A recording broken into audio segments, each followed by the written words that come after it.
episode 24 of the Fit Pro podcast. Welcome back, listeners. I'll be really quick for you today. If you haven't already, make sure you head back and listen to episode 22, because this episode is the continuation of that one with Neil Duplessis. And enjoy this interview, guys. Neil and I have great chemistry, I feel, and we put out some great content in this one. So I will talk to you at the end. Enjoy. I can relate to a certain extent. I've never really hated on the fact of working for someone else, or maybe I've just gained a new perspective now, because I got to a point where I would think I was too much in that mindset, just trying too hard to kind of be on that level of success where you can work for yourself. And that's what I think breaks a lot of people. They get kind of too ambitious too soon. And sometimes it's not realistic to be able to go out of your own right from the beginning. I think you can also learn a lot from working for someone else to a certain extent. But if you, like you said, an entrepreneur at heart, you need to know when that line is, when you're just being in your comfort zone, and that's why you're sticking around instead of actually needing the revenue that you get out of it to get where you want to be. So I think it becomes a timing thing, where you just need to know when's the right time to make that step. Because if you make it too early, it can kind of, like I said, kick you in the shins, and then you might lose all hope for yourself. It could break your confidence if you try something and it fails. I mean, you need to try an array of different things in order to find out what you actually truly enjoy doing. So I think it becomes, like I said, a timing issue. You need to know when you do need to make that step out and cut off those ties, and you need to be real with yourself and let yourself just be honest with yourself and say, can I realistically step out of this now? And if the answer is no, then grind through it a couple weeks, a couple months, even a couple years longer. Because as long as you have a plan in mind and you're going somewhere, you know where you want to be, use the resources that you have available to you in order to get there. 100% agree, man. 100% agree. Because even though I'm passionate at times, but I can be measured, and I do know that not everybody has the luxury of being able to go, fuck it, I'm gonna just go do what I want to do. You need to, again, it's the old saying of starting as a hobby. For example, this podcast. At this point in time, it's not my full-time job, because it can't be, right? So it's building it up and knowing when is the right time for you. It's different for everybody. It's 100% different for everybody. And look, trying different things, that's been my life. I'm sort of a journeyman when it comes to if you look at my resume, it looks like I just can't make my mind up. I love that word, a journeyman. That's the best way to describe being confused. Just that. A journeyman. And look, at this, like now, my full-time job is working in recruitment, and I look at people's CVs and I go, that was me. That's what mine looked like. But I think it's different for people that have those entrepreneur qualities, because every experience is a learning experience. And I feel like when you go to different jobs, you change jobs all the time. My father always said, the reason you're in that place at that point in time is because you need to learn something. There's something missing from your character that ultimately you're going to become, that you need to learn from that experience. And example, the cruise ship, man. Like that whole experience, I needed to learn how to get out of my comfort zone. I needed to learn how to speak in public. I needed to learn how to grind it out and do those 14-hour days.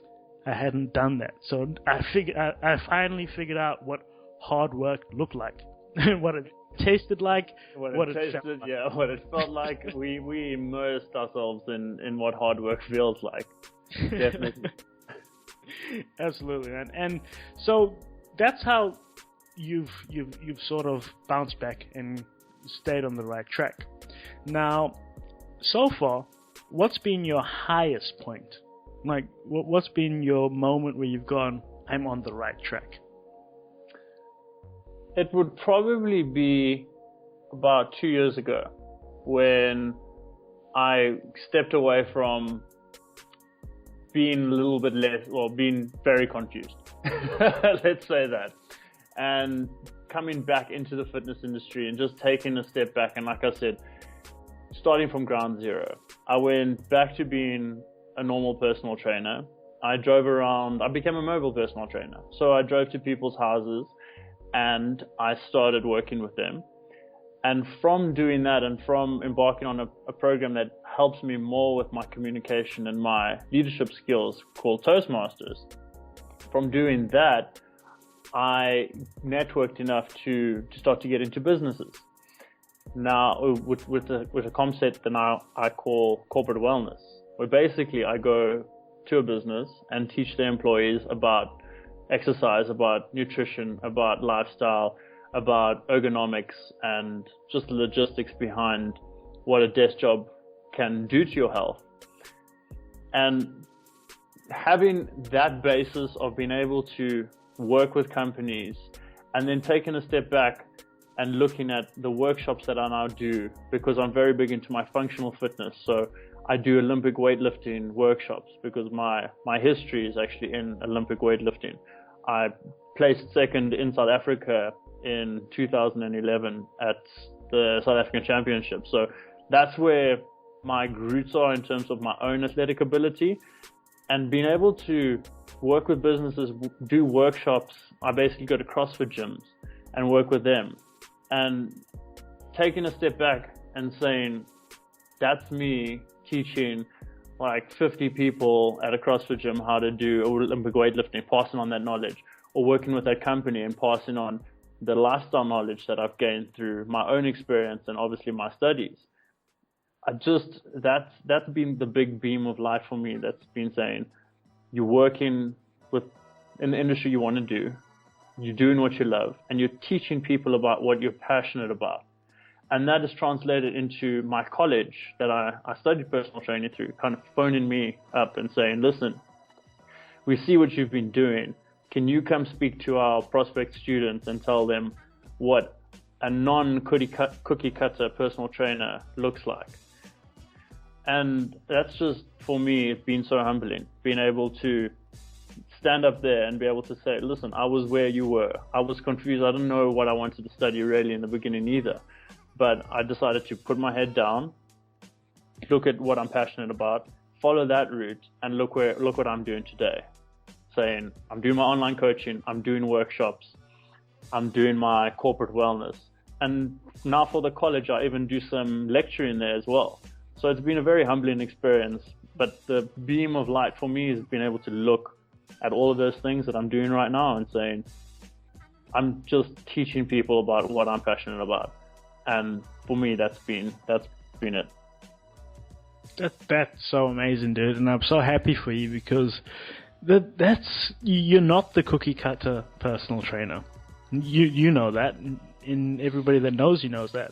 And you're just, look, you're doing what I would love to do, which is come work with me, Marvin. Come over here. I'm getting on a flight tomorrow. I'm coming to South Africa. Coming home. I'm like LeBron James. I'm coming home. But yeah, man, like that. It's so crazy to see because yeah, we were both at the same point at one point in time, and we've both branched off onto very different paths. But ultimately, we're all in the same. It's still the same umbrella. It is literally still helping people, teaching people, and doing what we wanted, what we love. So I think the biggest takeaway from that for aspiring personal trainers or people that are personal trainers at this point in time, if everybody else is doing it, probably stop doing it. Like, find what you enjoy doing and pursue it, because there's nothing more rewarding. Like even today, doing this right now on a Friday afternoon, we're recording this on a Friday night, and tell that to 21-year-old me, and you'd go, I was fucking mad. But like 27-year-old me, I love this. This fulfills a part of me that, yeah, it makes me feel like I'm on the right path. So, taking away from all that lovey-dovey stuff, now,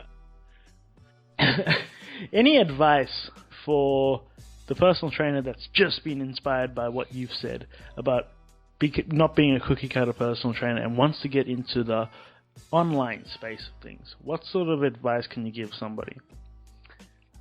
The best advice I could give someone is, I think, kind of disagreeing with with the partly of what you said, is just because someone else is doing it doesn't mean that the market is flooded.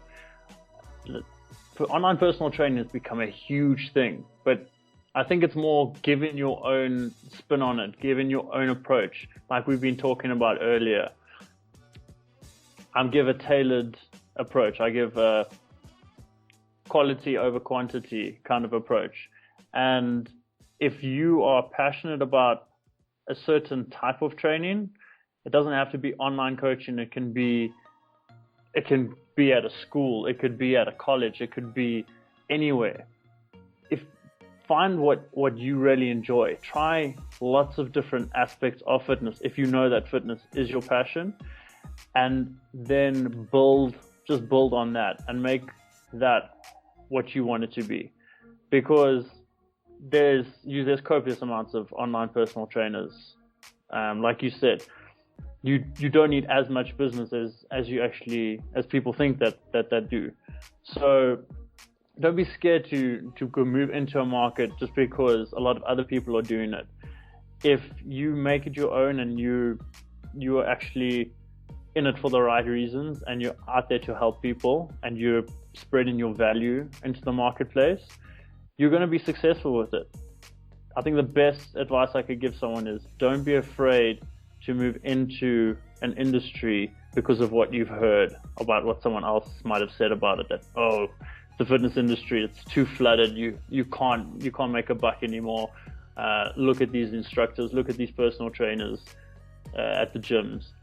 And yes, there is a lot of people that aren't making enough money to have a fantastic lifestyle. But if you make it your own and you find your passion within the industry and you find your niche and you're never afraid to stop learning, you're going to make it. That's the best advice that I can give someone moving into the space. Try a lot of different things, find out what works best for you. Don't be afraid to do the shit stuff. If you think that you might be remotely interested in it, take a chance, try it out. Like Marvin and I did, fly across the world, spend a lot of money, get on a cruise ship, train people from all over the world.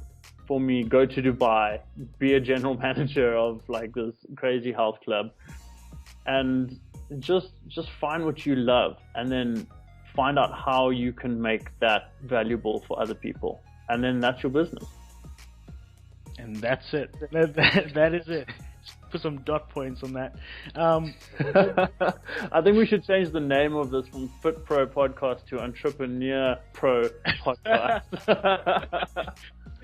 Fitrepreneur Pro Podcast. Oh, because I like that. I think, like I said, there's when it comes to starting your own thing, I mean, there's always going to be entrepreneurial tendencies, and you probably don't have to take the extreme part that we did, but there is, you can experience it this very similar to what we did by just trial and error, really, a lot of the time. And yeah, you're right. You're right in saying that just because the market is flooded, or there's just so many people doing the same thing. Think that the market is flooded, yeah. Just because you think it's flooded, just be better. Don't be the same. Be better, or do it better. And I think people get lost in the fact that when we all graduate from whatever personal trainer institute you go to, and that pumps out the hundreds and hundreds and hundreds of personal trainers every single day, right? What makes you different to those guys? That's what you need to be wondering, is because what differentiates you from those guys? And it's the same for every single industry and everybody that's been successful in every single industry. What differentiates you as a doctor from the 900 other doctors in your class that year? What makes you different? So I think it's that unique selling proposition, if that makes sense. Like, that's what makes you better or different to everybody else out there, and that's how you'll find your niche. That's how you'll find success, really. Now, moving forward, Neil, when we put this podcast up, your website is going to be live. This is what's happening, right? Mm-hmm. Now that's the point where Neil will be up to. But what's in your future? Let's take a look 5 years down the line. Where will you be? What will you be doing? Hopefully, taking my workshops to an international stage. I recently had the chance to do some more international travel away from the ships, and I was able to move it a little bit around Europe, having access to the correct visa. For South African, that's a big thing. And I prospected a couple of CrossFit gyms around Europe, and I want to grow the concept to the point where I'm almost like a seminar staff for someone that wants to be able to move with their body in a more efficient, effective, and a safer way. So gaining the momentum that I need to in South Africa to take my workshops and to be able to take my education, whether it also be with my corporate wellness, to the next level. And for me, that would be the international stage. I love to travel. If I can do what I love doing on business trips while traveling and get to throw down Olympic weightlifting, doing CrossFit movements and what have you with other people from all over the world, I just found so much satisfaction out of working with different types of people from different places, because it just keeps things so interesting. And I think you've got a little bit of experience there, also being on the ships. So that would be my place to be in the next 5 years. So in the next 5 years, we're going to be speaking to international trainer, international coach, Neil Duplessis. I think I've already done that, but yeah, I think international coach in the sense of doing more, like I said, Olympic weightlifting movements, functional movements. I would consider myself to be a functional training specialist.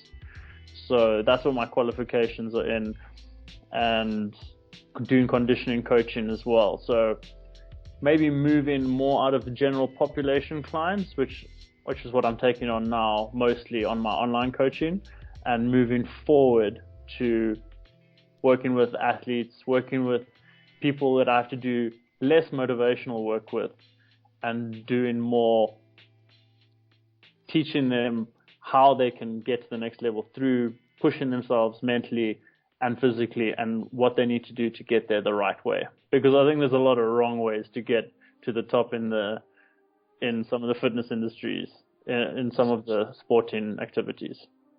Yeah, absolutely. So you'd be, let's reword, high performance fitness coaching specialist on fundamental movements. That's your plan. You can call it whatever you want. You can put a title on me if you want. I don't need to do the things that I love. I think I maybe take it to the extreme. I think titles are a bit of a funny thing. If you search me on Facebook right now, you'll see that I am a receptionist at Self-Employed, and I am a personal assistant at Entrepreneur. So I try not to take myself too seriously sometimes. I think that's why people resonate with me so well, because through being out of my comfort zone for so long, you realize that you shouldn't really care what people think of you. And so because I'm so myself when I coach and when I'm interacting with someone, I think they get a sense, like you said, be someone unique. I think just being yourself, that is a unique person. So if you can just be yourself while you're doing what you love, you have a unique package right there. You don't have to reinvent the wheel. You can do whatever you're passionate about if you do it being you. That's what people resonate with. They don't want someone that talks themselves up like they're the best person in the world and throw around titles and numbers or like I hardly ever mention my history with my Olympic weightlifting and what I've achieved in athletics and all of that, because yes, that is impressive, but I want people to connect with me so that I can coach them on the level that you need to be coached, because shit gets real. When life happens and you go through shitty times, and when the shitty times happen, you need to be able to connect to that person if you're going to get them out of that slump. Otherwise, you're failing that person and you're also failing on your business. Yeah. And side note on how strong this guy is, because the first time I worked out with Neil, he made me feel weak as shit, because we were at, I think, YMCA gym, and I think I was trying to do deadlifts while you and then I did a small little deadlift session with Neil, and I'm like, okay, fuck, I ain't shit, but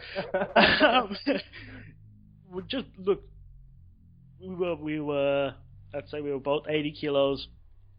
Were you 80? I think 85, 80 kilos, something like that. Well, from the YMCA stress, I think I dropped from about 91 kilos to about 85, if I'm honest. So I was sitting around 85 kilos. Yeah. So I think we were around the same weight.